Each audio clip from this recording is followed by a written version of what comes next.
Operation മഹാദേവിൽ കൊല്ലപ്പെട്ട 3 പഹൽഗാം ഭീകരരും പാകിസ്ഥാൻ പൗരന്മാരാണെന്നതിന് തെളിവുകൾ.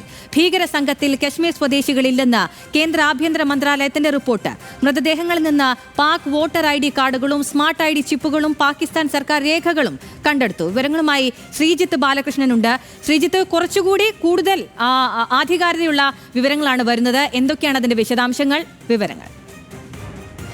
അഖില, തീർച്ചയായും വലിയ അധികാരികൾ കൂടി തന്നെയാണ് ഇന്ത്യ കാര്യങ്ങൾ വ്യക്തമാക്കുന്നത്. തുടക്കം മുതൽ തന്നെ പഹൽഗാമിൽ ഭീകരാക്രമണം നടന്ന് ആ ദിവസം തന്നെ ഇന്ത്യ ഏതാണ്ട് കാര്യങ്ങൾ വ്യക്തമാക്കിയിരുന്നു.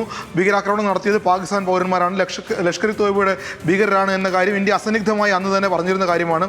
പക്ഷേ ഇപ്പോൾ കുറച്ചും കൂടി വ്യക്തമായി ആ 3 ഭീകരരെയും ഇന്ത്യ കൊലപ്പെടുത്തിയിരുന്നു. കഴിഞ്ഞ ജൂലൈ 28-നാണ് അവരെ 3 പേരെയും കൊലപ്പെടുത്തിയത്.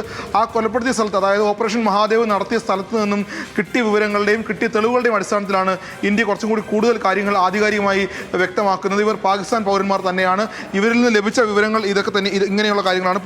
പാകിസ്ഥാന്റെ വോട്ടർ ID കാർഡുകളും സ്മാർട്ട് ID ചിപ്പുകളും പാകിസ്ഥാന്റെ സർക്കാർ രേഖകളും ആ മൃതദേഹങ്ങൾ കിടന്ന സ്ഥലത്ത് നിന്ന്, അതായത് 3 ഭീകരർ, സുലൈമാൻ ഷായും അബു ഹംസയും യാസിറും അടക്കമുള്ള 3 ഭീകരരും കൊല്ലപ്പെട്ട് കിടന്ന സ്ഥലത്ത് നിന്ന് ലഭിച്ച വിവരങ്ങൾ പ്രകാരമാണ്. അത് പാക് വോട്ടർ ID കാർഡുകളും സ്മാർട്ട് ID ചിപ്പുകളും പാകിസ്ഥാന്റെ സർക്കാർ രേഖകളുമാണ്. ഇതിൽ പാകിസ്ഥാന്റെ തെരഞ്ഞെടുപ്പ് കമ്മീഷൻ നൽകിയ വോട്ടർ സ്ലിപ്പുകൾ, 2 വോട്ടർ സ്ലിപ്പുകൾ വീതം ഇവരുടെ പോക്കറ്റിൽ നിന്നും സുലൈമാൻ ഷായുടെയും യാസിറിന്റെയും പോക്കറ്റിൽ നിന്നും ഇന്ത്യൻ സൈന്യത്തിന് ലഭിച്ചിട്ടുണ്ട്. ആ 2 വോട്ടർ സ്ലിപ്പുകളുടെയും സീരിയൽ നമ്പറുകൾ, നമുക്കറിയാവുന്ന പോലെ തന്നെ വോട്ടർ പട്ടികയിലെ വോട്ടർ സ്ലിപ്പുകൾ സീരിയൽ നമ്പറുകൾ പാകിസ്ഥാനിലെ ലാഹോറിലെയും ഗുജ്റൻവാലയിലെയും വോട്ടർ IDയുടെ സ്ലിപ്പുകളാണ് ഇന്ത്യൻ സൈന്യത്തിന് ലഭിച്ചിട്ടുള്ളത്. അത് പ്രകാരം ഇവർ പാകിസ്ഥാൻ പൗരന്മാരാണ് എന്ന് തന്നെയും പാകിസ്ഥാനിൽ സ്ഥിരതാമസമാക്കിയ ആളുകൾ തന്നെയാണ് എന്ന കാര്യം ഇന്ത്യ കുറച്ചുകൂടി ആധികാരികമായി ഉറപ്പുകയാണ് ചെയ്യുന്നത്. മറ്റൊരു കാര്യം, ഇവർ ലഷ്കർ ഇ തോയ്ബയുടെ ഭീകരന്മാരായിരുന്നു എന്നുള്ളതാണ്.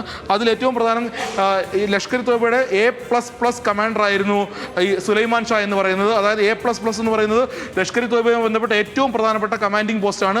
ആ A++ കമാൻഡർ ആയിരുന്നു, ലഷ്കർ ഇ തോയ്ബയുടെ കമാൻഡർ ആയിരുന്നു സുലൈമാൻ ഷാ എന്ന കാര്യം കൂടി ഇതിൽ നിന്ന് വ്യക്തമാകുന്നുണ്ട്. അതുമാത്രമല്ല, മറ്റു 2 പേർ, യാസിറും അബു ഹംസയും, അവർ 2 പേരും ലഷ്കർ ഇ തോയ്ബയുടെ A+ കമാൻഡർമാരായിരുന്നു എന്ന കാര്യവും ഇന്ത്യ തെളിവുകൾ നിരത്തിക്കൊണ്ട് ലോകത്തിന് മുന്നിൽ കാണിക്കുകയാണ്. അങ്ങനെ പാകിസ്ഥാന് വലിയ ബന്ധമുണ്ട് ഈ ഭീകരരുടെ കാര്യത്തിൽ. പഹൽഗാമിൽ ഭീകരാക്രമണം നടത്തിയത് പാകിസ്ഥാനിന് പങ്കുള്ള, പാകിസ്ഥാനിൽ വേരുള്ള ഭീകരരാണെന്ന് മാത്രമല്ല പാകിസ്ഥാൻ പൗരന്മാരാണ് എന്ന് ഇന്ത്യ അസന്നിഗ്ധമായി തെളിയിക്കുന്നു. ഒപ്പം തന്നെ ഇവർ ലഷ്കർ ഇ തോയ്ബയുടെ കമാൻഡർമാരായിരുന്നു എന്ന കാര്യം കൂടി തെളിവുകൾ സഹിതം ഇന്ത്യ സമർത്ഥിക്കുന്നു. ഒപ്പം തന്നെ ഈ 3 പേരല്ലാതെ മറ്റാരും അതിൽ പങ്കെടുത്തിട്ടില്ല.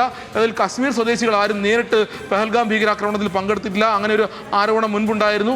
അങ്ങനെയല്ല, കശ്മീർ സ്വദേശികൾ ആരും തന്നെ പഹൽഗാമിൽ ഭീകരാക്രമണം നടത്തിയ സംഘത്തിലുണ്ടായിരുന്നില്ല. എന്നാൽ കശ്മീരിൽ നിന്നുള്ള ഭീകര സംഘത്തിന്റെ പിന്തുണ ഇവർക്ക് ലഭ്യമായിട്ടുണ്ട് എന്ന കാര്യവും ഇന്ത്യയുടെ ആഭ്യന്തര മന്ത്രാലയത്തിന്റെ റിപ്പോർട്ട് പ്രകാരം തെളിവുകൾ സഹിതം ഇന്ത്യ സമർത്ഥിക്കുന്നുണ്ട്. എന്തായാലും ഇവർക്ക് പാകിസ്ഥാൻ ബന്ധമുണ്ട്. പാകിസ്ഥാന്റെ വോട്ടർ ID കാർഡുകൾ ഇവരിൽ നിന്ന് ലഭ്യമായിട്ടുണ്ട്. പാകിസ്ഥാൻ സർക്കാരിന്റെ രേഖകൾ ഇവരിൽ നിന്ന് ലഭ്യമായിട്ടുണ്ട്. അതെല്ലാം ഓപ്പറേഷൻ മഹാദേവ് നടന്ന സ്ഥലത്ത് നിന്നും ഈ മൃതദേഹങ്ങളിൽ നിന്നുമാണ് കണ്ടെടുത്തിട്ടുള്ളതും എന്ന കാര്യവും ഇന്ത്യൻ ആഭ്യന്തര മന്ത്രാലയത്തിന്റെ റിപ്പോർട്ടിൽ അസന്നിഗ്ധമായി വ്യക്തമാക്കുന്നു. അഖില. ശരി ശ്രീജിത്ത് ബാലകൃഷ്ണൻ.